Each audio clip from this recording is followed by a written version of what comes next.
Hi, I'm Teresa from Phoenix Gate Crafts, and let's talk about finishing your cross stitch or embroidery piece.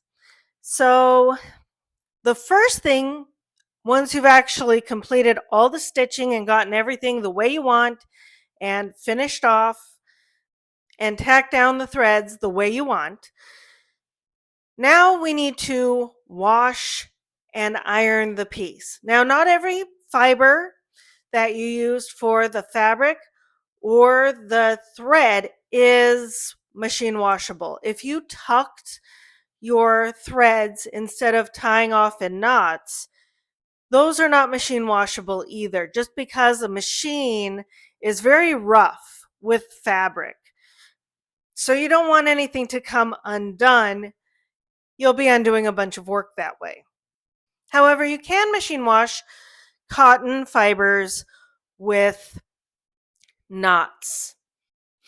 This is particularly good for anything that you're making that's like a pillowcase or a table runner or anything that's a garment, like if you're doing stitching on jeans or a jacket or a sweater or something like that. Those are perfectly fine to machine wash if you've used cotton threads. For those of us who are hand washing, because we don't fall into that category, and also, if you're never sure about something, always feel free to hand wash it just to be safe. Some people don't believe that you need to hand wash, but I always do, because when you get stuff that's manufactured, there's usually like dust from the manufacturers on it. You know, the fabric, the floss has probably been dropped on a dirty floor, potentially kicked. If you've purchased it from a big box store, they really don't care about the items as long as they're not damaged. So things could be handled a bunch by people who've, you know, been gross. People come into work sick all the time. It's just a good idea to wash, because you don't realize how gross and dirty something is, even though it's freshly purchased. They're not sanitized before you get them, you know? But you don't have to if you feel that everything still looks relatively clean. Now, if you've purchased some, say, hand dyed fabric, always check with the manufacturer for washing instructions, because some may not have set particularly well. You don't want the dye to run off and leave you with white fabric. So always check with the manufacturer to see if there are washing instructions. But when in doubt, you can hand wash. So I'm going to insert a video here on how to hand wash. Hi, I'm Teresa from Phoenix Gate Crafts, and here is how I wash my cross stitch. Honestly, I don't do very much different from what I do with knitted or crocheted hand wash items. So here's what we do. We get a basin and put it in the sink. Ta-da. Now, the conventional way of doing this is to use some Dawn dish soap, just a few little drops in the water. Turn on the water, get some water in there mixed with the Dawn, get the bubbles going. Put your items in here, swish them around a bit. That's all you do, is some light swishing just to get everything kind of mixed. Then pull them out, rinse them, and then lay them flat to dry on a towel or something. Never wring out any handmade project. Just give it a quick squeeze or two to get some excess water out. Then lay flat to dry in a place where the air is moving from a fan or something like that. Of course I don't do that, though that is a legitimate thing, and a lot of people will say Dawn. Dawn it's kind of like Kleenex. It is a name brand replacement name for gentle dishwashing liquid, the kind that you don't put in the dishwasher. You could do Dawn, you could do an off-brand Different countries have different names for the same kind of products. But I don't do that because I'm lazy and I don't want to have to do a rinse. I use soak. And you can see that I need some more. This is the Lacy scent. So what you do is you put a little bit. You really don't need much. Technically, it's like a tablespoon per gallon of water or something like that. And then on cold,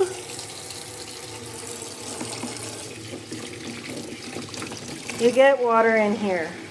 Now, I did maybe a half a tablespoon, so I don't need a full gallon of water, and it's not like I'm going to measure this shit out anyway. So while that is filling, I will go dry my hand real quick. I will come over here, ignore my computer, grab the thing I want to wash, and stick it in. Turn off, get it dunked in. And now I'm going to let it soak for 15 minutes. That's what soak is. This or Eucalan is a very common wool wash. You can do either of those. And then all I have to do is take it out, squeeze out the excess water, and lay it flat to dry. I don't have to make sure to get all the soap out. All right, welcome back. Once you've washed your fabric, typically we iron. Now the same thing applies. Sometimes you're not supposed to iron a particular fiber. You can always do a quick Google search on the particular fiber you have to see if it is ironable or washable. So with cotton in particular, what you do is you wait until your piece is fully dried once you've laid it out. And then you take it over to your ironing board, lay it pretty side down. So you want your back with all of your tails and ends on it facing up. Now with cotton, cotton is sturdy shit. I know I said it before. I'm probably going to say it again. Cotton is sturdy shit. On your iron, you probably have a cotton/linen setting. And you have the option to choose steam. Choose steam, get it to that hottest setting. And then iron like you normally would. Don't leave it on there for any length of time because you can burn the fiber. Use the steam. Keep the iron moving until it lays as flat as you want.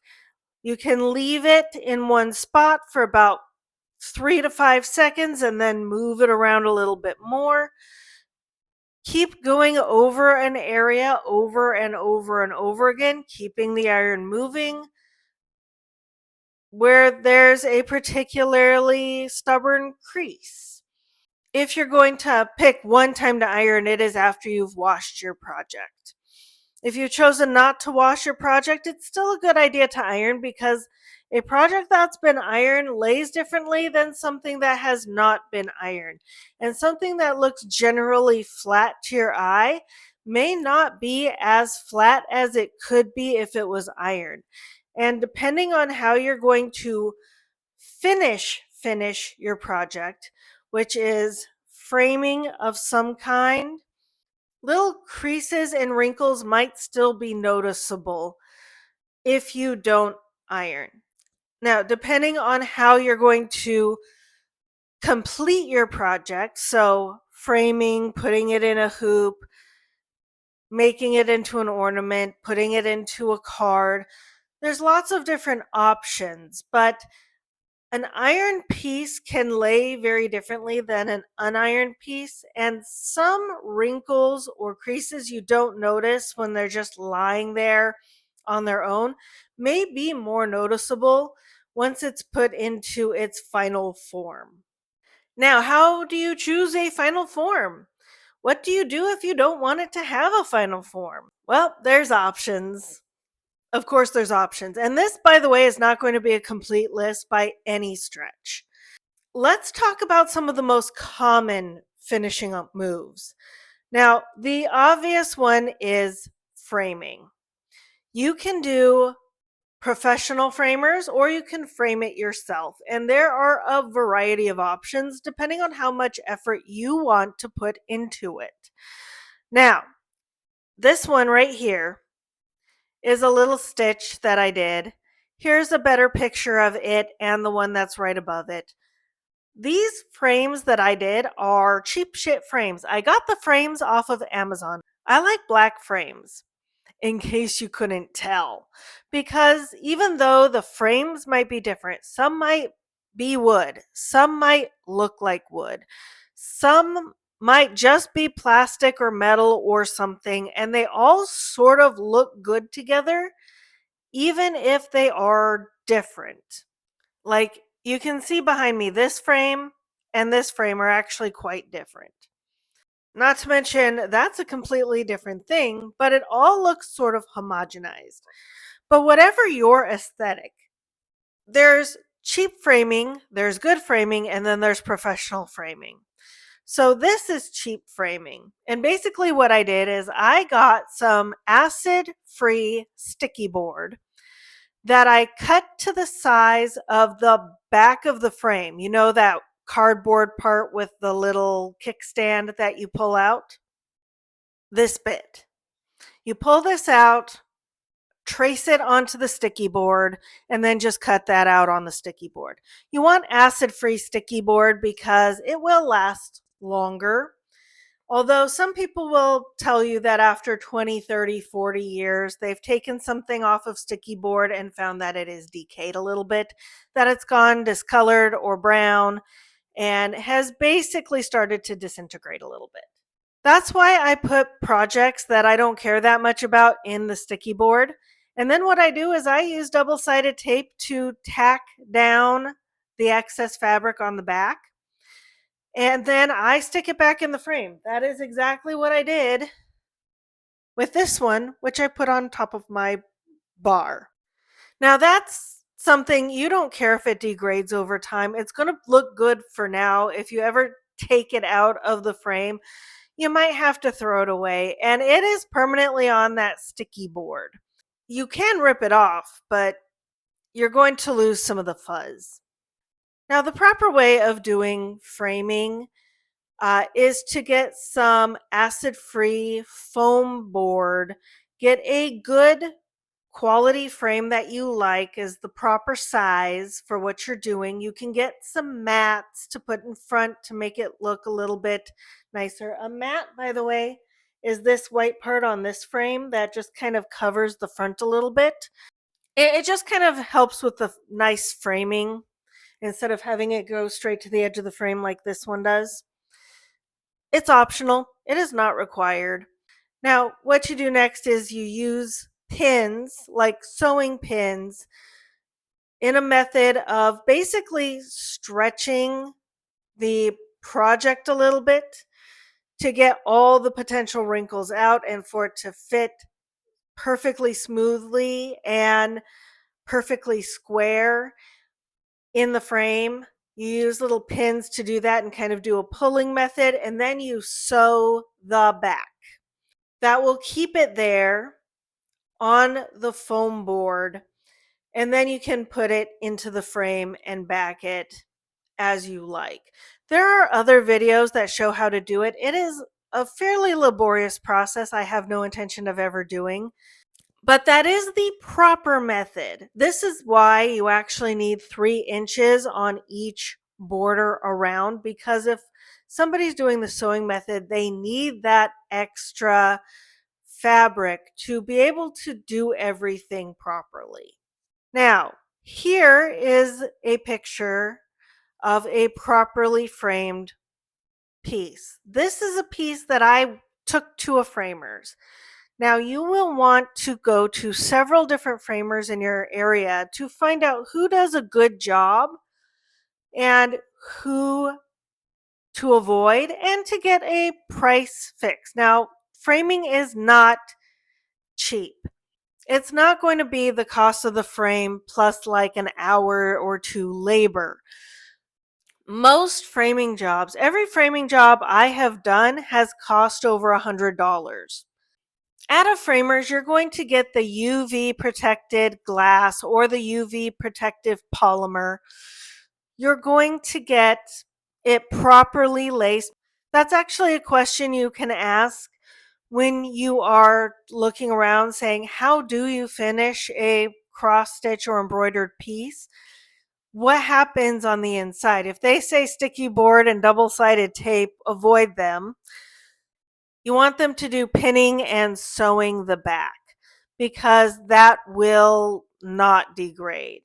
You can get spacers, which I have done on a few of the pieces. You can't see them, they're not in frame here. It winds up lasting. Basically, everything you do, they'll help you through the process of choosing the frame, the mat, the glass, everything that you want in it. You do not have to take everything, but I do recommend the UV protective glass or fake glass because the point of getting it professionally done is for longevity. And there's no reason that anything bad should happen to it if it is properly framed. But as you can see, I don't always properly frame this one and that one. I've got some pictures here. One popular method is to finish in a hoop. Now, the benefit of a frame is the fact that there's some kind of glass or plastic over it, which means that your stitch work is not going to get dusty itself. Now, the whole purpose, I feel, of putting it in a hoop, one, aesthetic. If you've got that kind of old-timey aesthetic in your house, or something that's got more natural woods, more brown or earth tones, wood looks really good. And so getting a wooden hoop can be ideal. Now, you can do a sewing method up the back. Here is an image of what that looks like. By the way, all these techniques have YouTube tutorials. I will link some in the description box, but I'm probably not going to show you most of these methods because there are perfectly good tutorials out there. I have done the sewing method. I have actually cut around the hoop, leaving about 1 inch of edge, and then hot glued the edge down to the inside of the frame. You can also do a running stitch around the edge of the unfinished edge and then hot glue on a backing fabric like some felt or something. I've done that as well. I didn't like that. It was a little clunky on the back. Anything you choose to do. My thing is, I don't really care so much about a perfectly finished back because, as you can see, most of the time, if they're hung on a wall, you're not going to see the back. If you put them on one of those little L frames where they're just sitting on it, kind of the way a tile can sit to be decorative, you aren't going to see the back because you're going to place the back to a wall in most scenarios. So I wouldn't worry about that too much about having, a perfectly neat back. Chances are you're not going to see it. This one was actually this little frame that didn't have a back portion.